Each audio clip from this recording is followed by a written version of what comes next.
Thanks so much, Kareem, for joining me today on We the People. Just to kind of get started, introduce yourself. Tell us, who you are, what you do, and why you do it.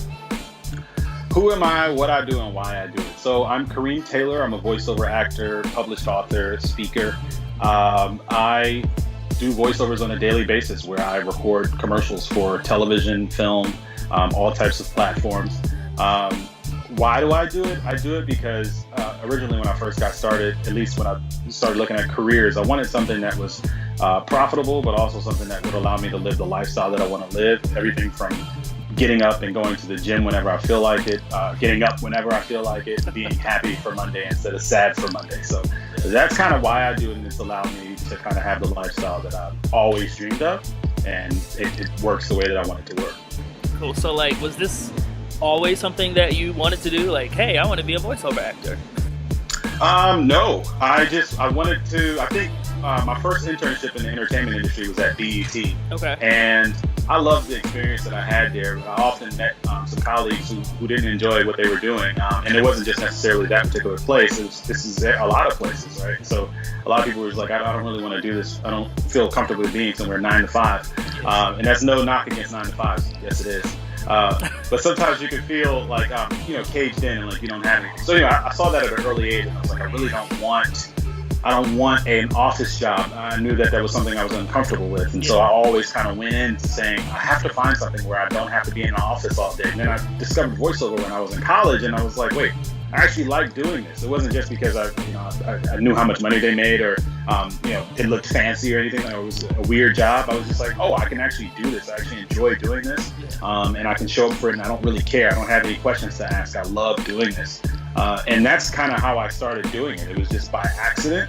and then I was like, wait, I actually like this. And it turned out that it was actually a real job, and then an agent wanted to sign me. And then I was like, okay, let me take this serious. And then I moved to New York, and that's kind of where I launched my career. Cool. So I remember at Clark Atlanta, you were doing voiceovers for everything, every pageant. You had your own radio show. You were kind of getting started in college. I guess that journey to actually kind of being signed and working actually in the field. Well, when I first wanted to break into voiceover, me and my roommate Greg were in our dorm playing around with movie trailers. And this is before we even knew what voiceover was. It was just we found this movie trailer and we thought it was hilarious. This comedian named Pablo Francisco who would make fun of Don LaFontaine, who was a legendary movie trailer voice known in Hollywood, voicing 5,000 movie trailers. So he was making fun of that guy, and I didn't know who he was. We just thought it was hilarious. So we were up all night making, this summer coming down, all of those things, and we were just joking. And I was like, this is hilarious. Who is this person? And I was majoring in film at the time, and I was just like, yo, so what is that exactly? So I started to just investigate, and that was the first step I took. That's pretty cool. So I know in your, in addition to the work that you do with voiceovers, you also kind of have a passion too for helping other people find their passion, finding what makes them happy. So did that story and your journey kind of fuel your writing, and then kind of this book that came from that? Yeah, so there's people who are doctors and lawyers, and there's certain careers that are predictable. Yeah. As in, it's not that you don't necessarily know that you're going to get a promotion. You don't necessarily know that you're going to get a pay raise. You don't necessarily know that you're going to get the VP or SVP or president or chairman role, or when you're going to get it, but you know you will get it. You know that if you get this certification, if you get this degree, if you do certain things, you will achieve those particular accolades and those kinds of careers. Yeah. And then there's people who are creative, where the only advice you're given is work hard and maybe it'll work. Right. And so there's two different sides to life, and I live on the creative side where it was work hard and maybe it'll work out. And so I started thinking to myself, okay, while I was living in New York, I moved to New York, I landed this huge campaign on CNN and a bunch of other jobs. Celebrities, athletes, innovators all joined forces to pick this year's CNN Heroes Top 10. On Thursday, go to CNN.com. See if your favorite hero made the list. The CNN Heroes Top 10 announcement, an all-day event. Starts 1 p.m. Eastern on CNN.com and CNN. And so I started off really big. And then a couple months after that, I didn't have any jobs. Nobody was calling me. And everything was just going to hell. And I started, questioning, like, why did I move from Atlanta to New York City and just kind of jump out for my dreams? And it's worked out since then. But while I was in New York, I was like, I feel like there's no book talking about this. There's no sort of literature that talks about this from the perspective, especially as being a Black American, and competing in an industry where you rarely see us.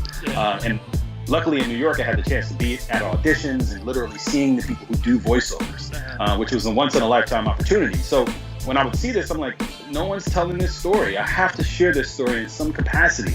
Talk about the problems that we deal with in terms of being creatives and trying to figure out what to do when there is no path, where you have to create your own path. You have to create your own reality. Started meeting all these people and started getting inspired to like share this story further. And I didn't necessarily know it was going to be a book. It just so happened that I got so many emails. People really look up to me because of the risks that I've taken, and a lot of the things that I've succeeded at. So not only did I take risks, I've actually won. And so it was like people will reach out to me and get emails, I get calls, people want to meet up at the coffee shop. And so I'm having all these conversations. I'm like, I really want to put this in a book. Like, there are people who probably will never get the chance to move to New York or live in Los Angeles, right? And there are people who live in smaller cities that, they have dreams too. They have things that they want to accomplish too. And that doesn't necessarily mean they have to be in New York or Los Angeles. So I thought a book would be a great way to share a message of positivity and hope and a positive reinforcement for people who can't reach me. So like, what was the process for you as far as like kind of compiling all these thoughts together and really figuring out how you wanted to attack writing this book? Well, when I first started writing the book, I thought this is why I hesitated on writing the book, actually, because I thought to myself, you have to be a writer. People have to know you as a writer. You have to be the best writer. You have to write it to win the Pulitzer Prize or be a New York Times bestseller. So I was initially intimidated by it. I was like, am I the person to write a book? And people also don't know me as that. But I started writing on Facebook. So I started writing things like statuses on Facebook and on Twitter where I would get retweets, I would get a bunch of likes on like little nuggets of wisdom, basically. And people would respond to it. They're like, oh my God, like the way that you're saying it is so simple, but the way that you're saying it is actually impacting me. So I started actually getting confidence from my own community, people who were responding to my work. And so it was actually a huge turning point for me when I came to one distinction. You could be a good writer, you could be a bad writer. You're still a writer. Right? How many bad movies came out last year? Right? How often do these things go on? Right? No, that's real. Even if you thought it was a bad movie, right? The writer still got paid. The writer is still a writer. The writer still goes up to Big Bear Mountain here in California and writes for 30 days to finish their script in the middle of nowhere. And so for me, that was a freeing feeling, and I had to go through all of that before I actually put one word down on paper. That's what's up. There's one piece in the book that I really like. I was trying to think of the page, but it was pretty much about where you were talking about like this midlife crisis, right? Like, where did we get the idea that I think you said like by 25 or 26, like we're just supposed to be great like running the world, right? And I oftentimes find myself sitting here like, what am I doing? Like, why am I not this? Why am I not able to do this? And then like someone has to like sit me down and just be like, Derek, like you're just 27. Like you have so many more years to get stuff done. Like, is that something that you find like a lot of people or millennials like just feel like they're just on this timeline? And then how do you kind of like get out of that rut? Like what have you found? Yeah, well, I mean, one thing to note is that the average entrepreneur's age is 38 years old.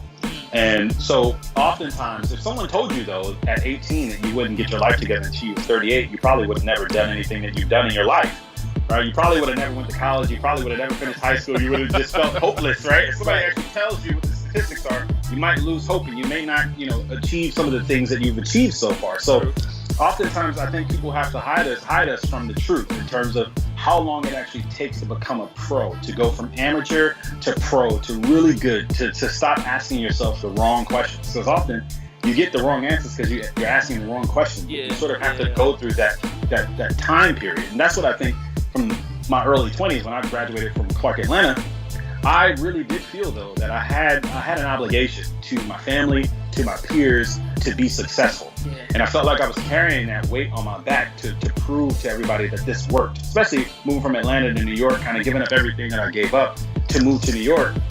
I had to prove that that was actually a good idea, right? Yeah. So you kind of carry the burden of proving that you're making the best possible decision, and that is a burden. You were taught that if you go to college, you're going to get a great job and things are going to work out for you. You're taught that if you work really hard and you're smart, things are going to work out for you. And what you learn very quickly is that it's not about being the smartest. It's not about being the most confident. It's not about having the greatest possible ideas. It's not about being 10 times better than your peers who don't look like you. What it is about, though, is about creating things and charting your own path. And oftentimes people don't give you, your school sort of teaches you to sort of follow everyone else and to stay in line. Don't color outside the lines. In fact, you get like a red mark on your paper, you color outside the lines, right? And they tell you that that's wrong. So you think that you're supposed to follow that path. But in reality, you're supposed to chart your own path and create your own story. And oftentimes, and you talk about that too in the book, that there's like that fear of that leap, right? Taking that leap and to like leave what the traditional mold of whatever you were kind of taught to do, or you're in this job that, you know, it's secure and I'm good and my bills are being paid, but you know, you're miserable, right? But there's this quote in here you used by James Baldwin. So the place in which I'll fit will not exist until I make it. Like you have, like you said, like you have to create those opportunities or create those ways for you to truly find that happiness. So that was definitely one of the pieces that like stuck out most to me. Word of advice to millennials who want to be able to reach not only that level of success that you have, but also that level of happiness. That's something else that you talk about in the book too, like happiness being non-negotiable. So like, what advice would you give to millennials who are kind of at that stage of where they're really struggling with trying to figure out where their place is in the world? If you're really struggling to figure out where your place is in the world, first thing you gotta do, something that's just, you can't move until you do this. Stop chasing your dream. Stop pursuing your passion. Stop thinking that that's the way that you should go. Start creating something. Start putting something out there. Start doing what's exactly in front of you. I guarantee you, once you start doing what's exactly in front of you, because there are things, we all have ideas, we all have dreams, we all have goals. And for some reason, we put them in another compartment in our brain. We say, that's for later, or I'm not qualified yet, or that's going to wait until I get the money, or until I get the resources, or until I get the right connections. And so we put them into another compartment in our brain and we go on with our life. But when we go on with our life, something's nagging at us, right? Something's like, why you aren't doing this obvious thing? For some reason, we don't like to do the obvious thing. The obvious thing is what you should do. Do the obvious. If it's obvious, do it, because that's exactly what you've been called to do.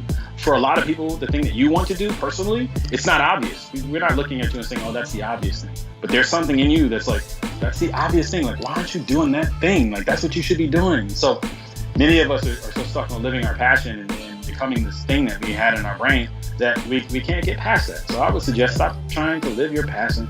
Stop trying to live your dream. Stop trying to do all those things, because what that actually is, when you start taking those things out of your compartment, that's the dream. In fact, that's the thing that's the ultimate happiness. Being able to say that you're doing that thing and being able to work on that thing all day. Thanks so much, Kareem, and have a great rest of your day. Thank you for having me on, Derek. No problem.